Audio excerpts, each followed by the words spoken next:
It's been a challenge for us to get all of these place names. Yesterday you mentioned that some of this knowledge is scattered. Could you elaborate on that? It's kind of a sticky situation that we're in. That's why I'm kind of reluctant to answer that. Historically, there were a large number of names. Some of our elders used to say that, you go around every little corner and each place would have a place name. But after, our experience with the colonization of our area, that a lot of the names have not been totally passed down, especially to the generation now. But a lot of the main names are still used and are quite well known by particularly older people. And there's been a lot of research collecting the information from the various Nlaka'pamux communities, but there hasn't been a comprehensive collection that we share, that we've developed, so that even though it's a real important area, it's not really publicly known, even publicly shared. Why do you think that is? It's a very important thing, and now with a lot of language revitalization, you would think that the bands would come together and be like, hey, let's get a centralized database. Why does that not exist? I think it's just we're still rebuilding. We're still having to go through some of the hindrances that were put upon us. In some ways,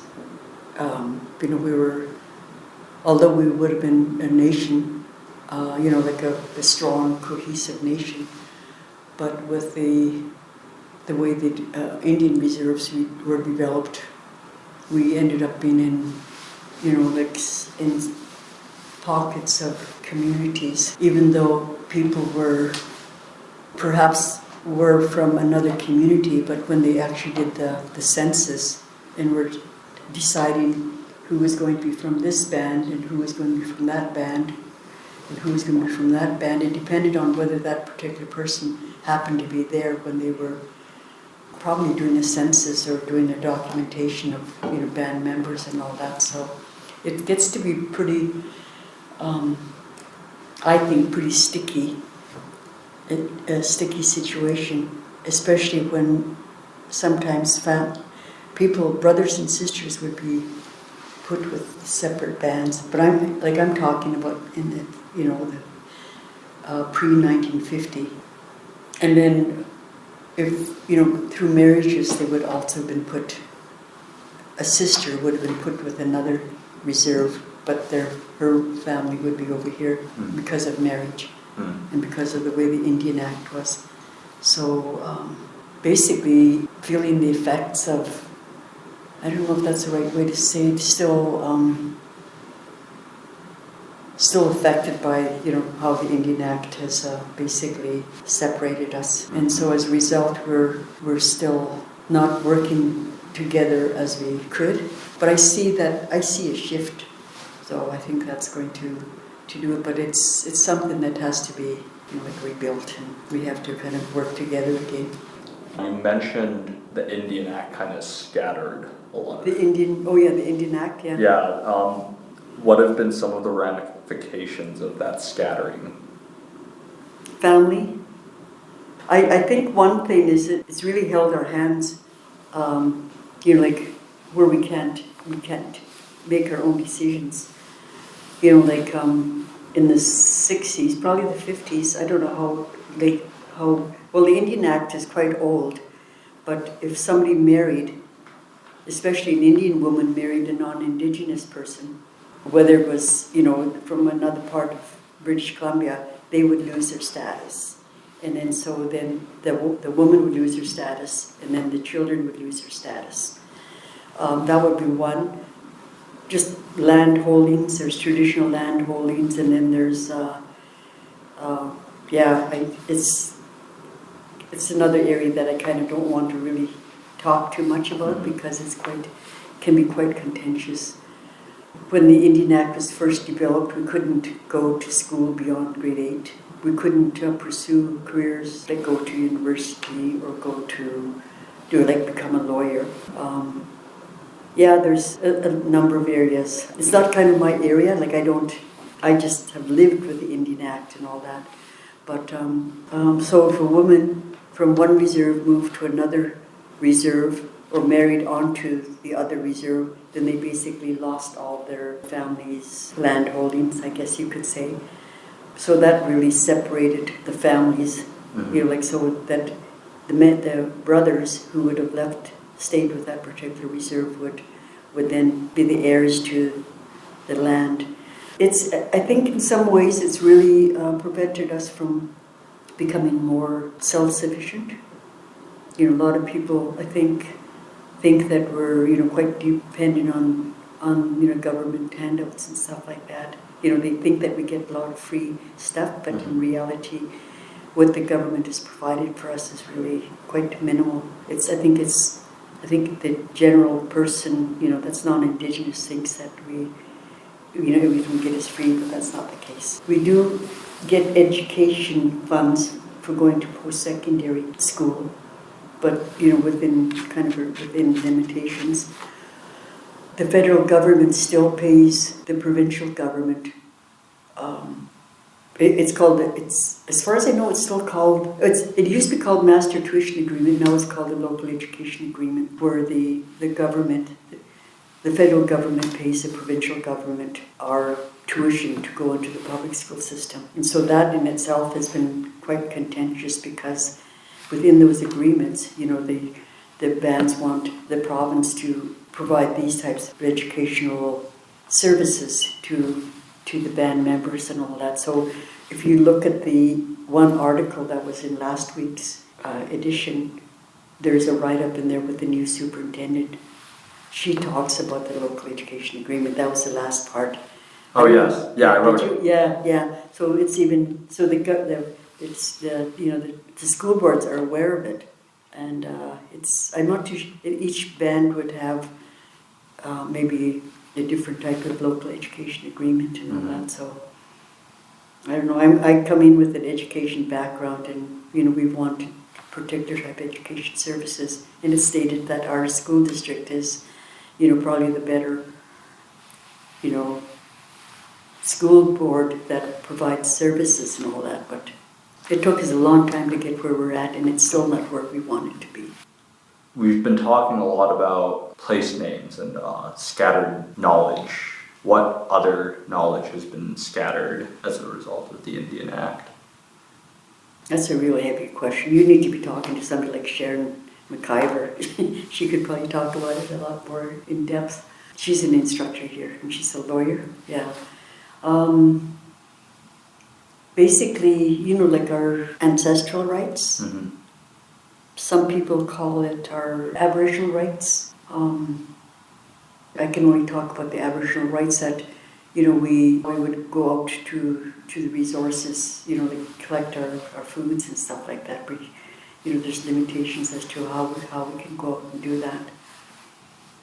I just find it interesting that, as a result of these bands being developed and scattered around, like you were saying earlier, different places that before everyone had a name for them, and every corner you turn, that's what you said, right? Mm-hmm. There'd be a name for that place, and now we've been struggling to find places online. Mm-hmm. I've been reaching out to people and I haven't found them, and then there might be some disagreements even if I did find them, because mm-hmm. one band might call it this and one band might call it that.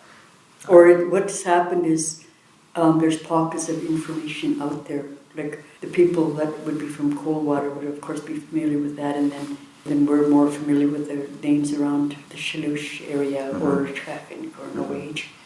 But I think historically we would have been all over, and then we would have known all the land. So the pockets of information are just within, subgroups of people and all that. Shame that there's no centralized database for mm-hmm. that. Yeah. And that's because of how we've been, scattered, yes. And a lot of us, will talk amongst ourselves, and, it was intentional, that we be divided. What would you like to see in regards to the scattered knowledge? Well, one of the things that I'm doing right now, and that's why I'm working at UBC, is I'm involved in the language fluency program. So NVIT is developing the certificate program, or offering the certificate program and the diploma program, and UBC is offering the degree program. So I've been involved with NVIT for a great number of years, but even though we had language been here, for a number of years, it was delivered as a course, But now here we have our language fluency program, because that's what we want to develop, we want to develop speakers. And so as we're, developing the program and implementing the program, we've developed courses that would talk about how we lived within the land, like traditional ecological knowledge. Just looking, what 2 courses are in regard to our stories. So not just studying the stories, but studying how people, learned the stories, how they pass on the stories, how they incorporated things to kind of embellish a story. So trying to incorporate not just the language, but incorporate something that's kind of more broad and more, I guess, in a way more whole. So that's we fought hard to have it so that it was a fluency program rather than a proficiency program, because within fluency you get all the traditional knowledge. So I understand, at least from what I've seen from my friends' community in Sayout, and I assume the trend is similar here, the elders and the youngest generation have the best language skills, because you guys actually grew up with it, and the younger generation, they're piggybacking off of decades of work, but the generation in between is not as proficient. Is that correct up here as well? Mm-hmm. Mm-hmm. Well, they don't have opportunity to learn the language. It's not offered in all the schools, and it's offered as a second language rather than offering it in a way where people can learn the language a little bit more whole, I guess, or more so that there's more structure in terms of how it's being delivered and all that. So the youngest generation, they have the best language skills since your generation. Can you kind of tell me a bit about the journey of how they were able to get there, to get the resources and opportunities to be able to learn the language to a point where they're the most fluent generation in like 3 generations or so? And you're talking about... Are you talking about the young people? Yeah, the young people, because they have more opportunities and resources to learn the language, correct? Yes and no. Like right now, like some of the communities in the province and probably across Canada have immersion programs. They have language nest programs. There's been attempts to do that here, but it hasn't been able to be, developed or implemented as much as it can be. Part of it is because the knowledge base of some of the people that could be the ones teaching it and all that, because they don't have a solid language base. Because most of the language speakers that we have now are in their late 60s or, in their 70s and the 80s. And we have teachers in our language fluency program that are in their late 70s or early 80s. But for the young people, I personally don't see a lot of programming in that area, at least not to my expectation. There's a lot of funds that are coming from First Peoples Cultural Council, but it's a community here and a community there and a community here and a community there. And they might all be doing the same thing. And it's supporting the community, and I think that's the intent that First Peoples wants. They want it to be a community-based language program, but you only get, X number of dollars. But some people have wanted First Peoples or language program to be delivered like for the nation. That's going to benefit the nation more so than each of the language communities perhaps doing this similar type of programming. I don't think there's enough money out there yet for any of it. So we're fortunate that we're having funds for the fluency program for the adults. But there's a lot of challenges in terms of of that. That's a whole other area. What would have been some like changes that you've seen over the years or even decades in terms of language revitalization in the Nicola Valley? We were fortunate, that we had a real good linguist, Larry Thompson, to help us develop that, and just did thorough work on our language.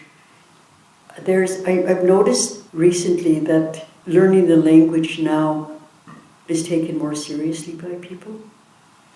But what I've noticed is that, and we talked about this earlier, about our personal situation, is that we're so busy with just existing, raising a family, doing your job and all that, that if you want to do the language learning or even cultural knowledge, learning the whole stuff that's related to that, you have to do it over and above your job. Try to still raise your family and still provide for your family. And so that when people want to learn the language, you have to do it over and above that, but they're saying, oh, I've got to be home for my children. Oh, I can't do it during work. So I see a gradual shift where people are getting release time to learn the language, but it's very slow in that way. I think it's going to depend on individuals who are really wanting to tell, the bands or the employees that, language is really important, that they should be given, time to learn the language during their job. But it's really, if that could happen more, I think that would be really significant in terms of people learning the language. Like if you work for the Canadian government, you have to learn French. It's part of their job, but for us, it's over and above all the things that we have to do on a day-to-day basis. But I do see an increase. More and more young people are learning the language, but I guess because I've been working in language for a long time, I just have higher expectations, and I want more. Where do you see the future of language revitalization in the Nicola Valley? I'm quite positive about it, but I'm positive about it because of people like Andrew. And while we're here, we're also talking to another person on the phone. His name is Leo, and he's in Idaho. And so he's taken all his courses online. And then Will is also in the 4th year program, but he's local, and he has, I think each of them have expectations, and they want language to grow in these ways and all that. So I really feel that that what we have to do, and I've told them many times, is that we have to develop a language community. It's not just using a language and listening to it on First Voices or looking to the dictionary and finding the words, but we have to engage in conversation. So one of the things that I'm hoping one of the students will do is get more involved in providing places where we can speak the language. Because right now we're in, there's so many speakers up here, so many speakers here, so many speakers there.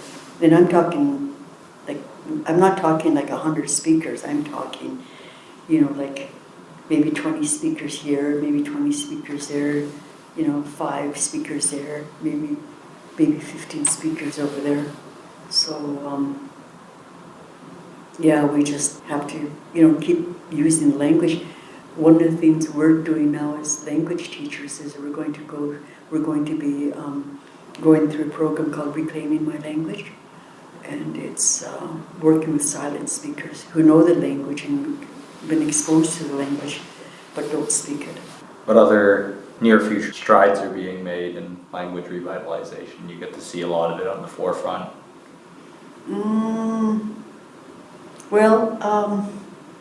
It's a plus and a minus. There's a new alphabet that's in Lytton, and then the alphabet that we've been using, because I've been quite involved in the language programming here. I've been promoting it since 1990, but there's still a lot of resistance toward because they can't use it on a computer because it, like the struggles that you have, to put it in your document and all that, and be able to know even what the sounds are. So I was told by my mentors to just keep using the language, and so I'm just respecting that. And I feel strongly about it anyway, because the sounds, once you know the alphabet and you know the sound associated with it, you're going to be able to pronounce it a lot better. But if you use the anglicized alphabet, the sounds are going to be changed. I don't know if I answered your question, because I think I'm just hitting in on one or 2 points on some of them. Yeah, I guess to make my question simpler, what were like the top 3 or top 5 biggest advancements in the field of language development, just big game changers? That funds are available from the federal level and the provincial level. And because of that, that's why we have more programming, but it's still not enough though. And I don't think there is enough really to strongly promote the language and support people who want to learn the language. Because there's a lot of people in our own community, I think, who have no desire to learn the language. They don't see it as something that's going to be used 20, 30 years from now. So it's a kind of an internal battle. But the fact that we got the funds from the federal government and the provincial government, and an organization like CNA has put a lot of money aside for language. There's societies that are, like for First Voices, there's the First Voices project that we're working on, and there's 2 other First Voices projects in the Nlaka'pamux, but it's not open to the public. In terms of like the decentralization and the scattered knowledge, what do you think can be done within community to bring this knowledge together? I have hope that the younger generation are going to pull us back together. And a lot of it, we're having to deal with a lot of trauma and grief. And my experience just recently has been that we've all lived through trauma, but we kind of didn't identify some of the things that we experience as trauma. Mm-hmm. But now I think there's means for us to deal with our trauma. And I think once we deal with that, I think we'll be able to work better together. The youth, they're the hope. Yeah, I feel that they're the ones that can really make a difference, in our future. And when I hear them talk, they seem to be more willing to work together and pull us together and all that. So I have hope.